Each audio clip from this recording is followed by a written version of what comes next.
knows what this massive letter stands for? Yes? Well, for those who don't know, it stands for basically people who aren't heterosexual or straight. Does anyone know what the A stands for? Asexual. Yeah.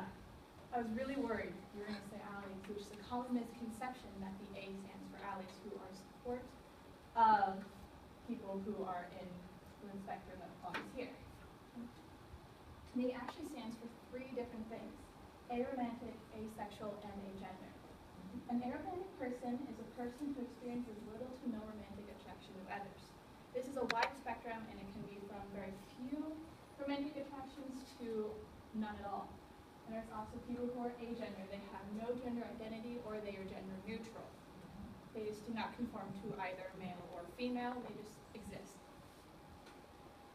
Asexuality.org defines asexuality as an asexual is someone who does not experience sexual attraction.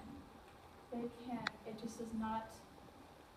does not happen to these people. They don't feel that emotional connection at all. A demisexual person can feel sexual attraction only after a strong emotional bond is formed between 2 people, between them and somebody else. A gray asexual only feels sexual attraction every so often. There are a lot more varying degrees and identities under the asexuality spectrum. People who are asexual also refer themselves as being ace. It's a lot easier to say, and they sometimes refer to playing cards as the ace of clubs or ace of diamonds to represent their different identities within that spectrum. It's pretty simple, but a hard concept to understand for a lot of people who feel sexual attraction. Asexual people do not feel sexual attraction. They can have sex and they can like sex, but they do not feel that sexual attraction. People under the asexual spectrum who do not like sex are called, they have sexual repulsion. That just means they do not like it, but they can have and like sex. Asexuality is not celibacy. While celibacy is a belief or a choice not to have sex, asexuality is just what you are. But asexual people can fall in love because your sexual orientation and your romantic orientation are 2 different things. Somebody can be heteromantic, which means they like the person of an opposite sex, but they can be asexual. People can be aromantic, they don't feel romantic attraction, but they can be heterosexual or homosexual.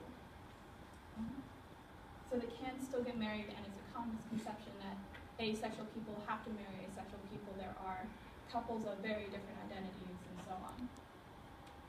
Some of the history, it's a very invisible identity.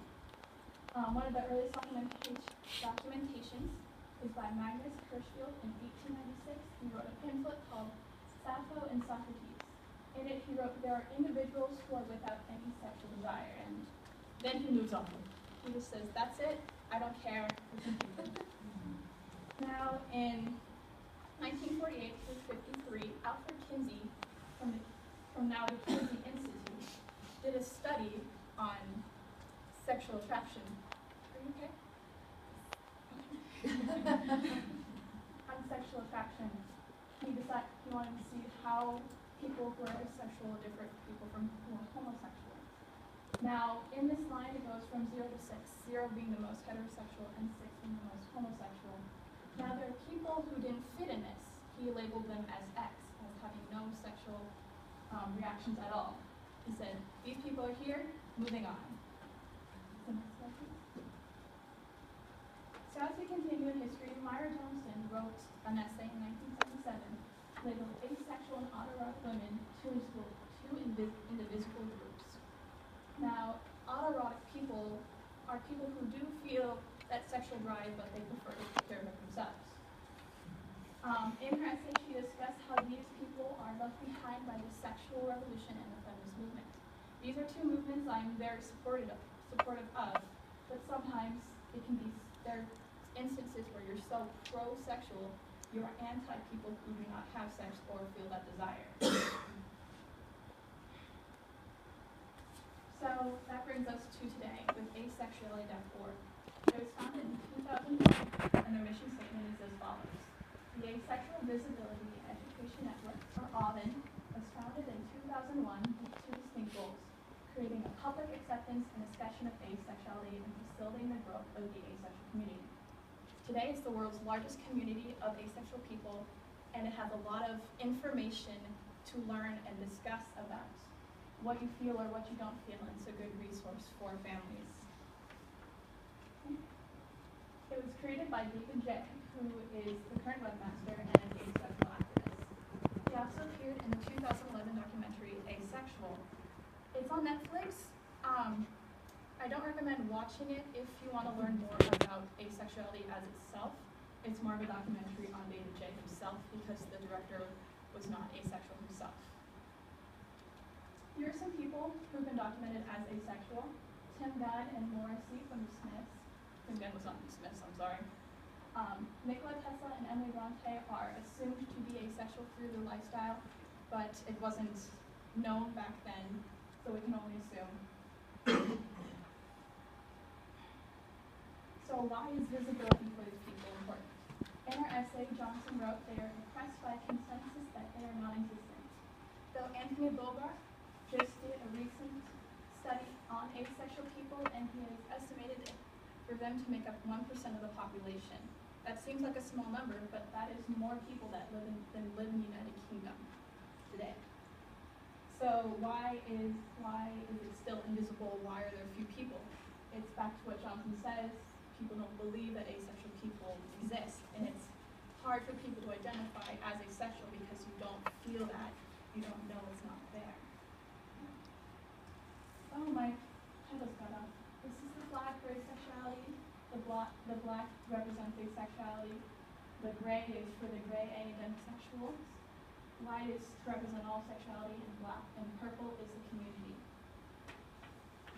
So, why is the problem that people don't know that they're asexual? What's the harm? But people who do identify as asexual are often rejected by their families and their friends. I know people who have gone through what is called correctional rape, where their friends or their loved ones will put them through that to fix them or change who they are. They are viewed as people who are machine-like or less human. Churches don't believe in it because they say you are not above the sin of lust, which, as a Christian myself, I don't believe that that's true. But we grow up in a society that tells us not to have sex. We're taught abstinence a lot of times in schools. But when you come out as asexual, they'll say, why? See our sexualized society, everybody loves it, and you're not accepted. So kids grow up mature along with their friends, and their friends talk about these feelings and emotions they have, and you don't feel that way.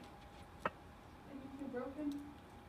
And that's why things like Olive are so great, because it's a resource of how you can feel and you just discover yourself, and it's a good community to be in. These are my words.